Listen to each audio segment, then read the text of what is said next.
আমার মেয়ে স্কুলে পড়ে।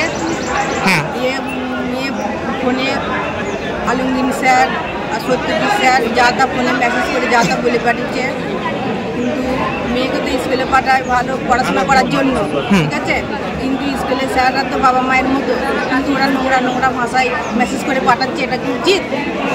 এটা উচিত নয়। কিন্তু মেয়ে কবে কি বলেছে জানি না, মেয়ে ভয় কিছু বলেনি, কিন্তু আজকে আমি জানতে পেলাম। দিয়ে স্কুলে এসছেন, দিয়ে শিক্ষকরা কি বলছে? স্কুলে এসে যারা এরকম বলেছে তারা এখন স্কুলে পৌঁছায়নি, আজকে তারা আজকে স্কুলে আসেইনি। আপনারা কি চাইছেন এখন? আমরা চাচ্ছি যে মেয়েকে এরকম বলেছে, আমার মতো অনেকে মেয়ে আরও আছে যেন এই পরবর্তীকালে এরকম না হয় বলে, ঠিক আছে। আর যে মানে যে স্যারগুলো এরকম বলেছে তার জন্য শাস্তি হয়।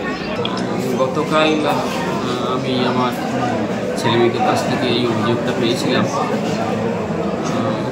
মর্মাহত হয়েছি। কী করবো ভেবে পাচ্ছিলাম না। সঙ্গে সঙ্গে ছেলেমেয়েদেরকে সামনে রেখেই আমি সেই টিচাররা প্রেজেন্ট ছিলেন, আমি তাদেরকে ডেকে তাদের সঙ্গে কথা বললাম, মানে বলিয়েছিলাম তাদেরকে। সেই পরিপ্রেক্ষিতে আমি সঙ্গে সঙ্গে আমার এমসিকে জানাই। আমার প্রেসিডেন্ট সাহেব আমার পাশে আছেন। প্রেসিডেন্ট সাহেব ইমার্জেন্সি মিটিং দিয়ে আজকে আমাদের 3:30টায় একটা মিটিং অ্যারেঞ্জ করেছিলাম আমরা স্কুলের তরফ থেকে, যে কী পদক্ষেপ নেওয়া যায়।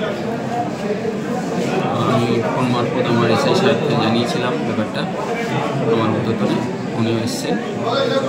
আজকে ডিএ সাহেব হয়েছে যে অভিযোগ, সেই অভিযোগপত্রটি আমরা থানার হাতে তুলে দিয়েছি। থানাকে কল করেছি, পুলিশকে করে থানার হাতে তুলে দিয়েছি। যেই 3 জন শিক্ষকের বিরুদ্ধে অভিযোগ উঠেছে তার মধ্যে একজন শিক্ষক এসেছে এবং হচ্ছে কি তাকে আপনাদের আটকেও রাখতে হয়েছে স্কুলের মধ্যে, মানে হচ্ছে কি তার কি বক্তব্য?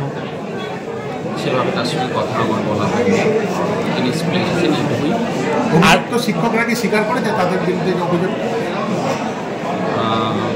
তারা অভিযোগ স্বীকার সেভাবে নয়, অভিযোগ স্বীকার করেননি তারা। এবার সেটা সময় সাপেক্ষ বা তদন্ত ব্যাপার। আমার কাছে যেটা এসেছিল আমি সেটা পুলিশকে জানি। তাহলে তারা কালকে ক্ষমা চাইলো কেন? একজন টিচার তারা চাইলেন যে তিনি খুব মানে মানসিকভাবে মর্মাহত হয়ে জায়গাটাকে বললেন আমি পা ধরছি তাদের ক্ষমা চাইছি, এভাবে তিনি একটা করতে চেয়েছিলেন ছেলেমেয়েদের কাছে। মানে নিশ্চয়ই তিনি অভিযোগ করেছেন, নাহলে মানে এমন ঘটনা ঘটিয়েছেন, নাহলে সে ক্ষমা চাইবেন কেন?